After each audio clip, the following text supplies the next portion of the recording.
અને એ જ ક્ષણે બાઈ બોલી છે, બાપુ રાતે બન્યું એવું, તમે સૂઈ ગયા હતા, થાક્યા હતા, અડધી રાતે મારા ગામનો મજૂર આવ્યો, એણે એમ કીધું માકી બેન 100 રૂપિયા દેને મારી બેનના તેડવા જ આવી છે.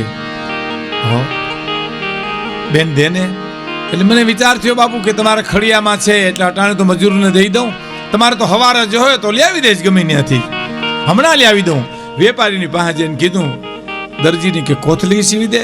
રાણી સાહેબ 100 રૂપિયા નાખી આવી અને આમ કહે છે, બાપુ હવે અહીંયા માકી બેન 100 રૂપિયાની કોથળી હાથમાં લઈને સામે આવે છે અને અહીંયા કાઠિયાણીને એમ થયું ઓ વાહલી પડી રહી, દીકરાને કે ઘોડે ચડ, ગમે ત્યાં દઈ આવ. એટલે જ્યાં જાય ત્યાંથી દરબાર નીકળી જાય, જ્યાં જાય ત્યાંથી આળગાવાળા નીકળી જાય. આ માકી બેન ને ઊભું થવું, કોથળી હાથમાં લઈ દેવા, આમ ઘોડે ચડીને દીકરો આવ્યો છે. બે યોગ ભેલા છે. બાપુ 100 રૂપિયા ભૂલાઈ ગયા હતા પેટારા ઉપર. મારી માઈ મને રવાના કર્યો, મોકલ્યો, પણ જ્યાં હું ગામમાં આવું ત્યાં તમે નીકળી ગયા હો. એક બાજુ દીકરો આમ કે છે, માકી બેન શું કે છે સાહેબ, હા બાપુ અડધી રાતથી તમારા રૂપિયા વાપર્યા એ બદલ અમને માફ કરજો, અમે ગામડાના માણા.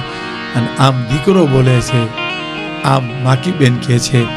પછી કવિ એમ લખે છે કે ભગવાન કૃષ્ણએ દ્રૌપદીની આબરૂ રાખી એમ મહાભારતમાં કે છે, પણ આ દેશની દ્રૌપદી ધારે તો કૃષ્ણની આબરૂ રાખી શકે સાહેબ.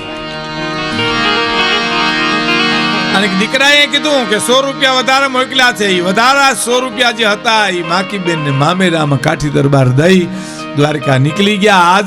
આજ દી સુધી હમણાં સુધી વાંક્યાના કાઠી દરબારો સિંહલી ગામમાં પ્રસંગોચિત એ મામેરા પૂરે સાહેબ. આ ઉજળા સંસ્કાર છે.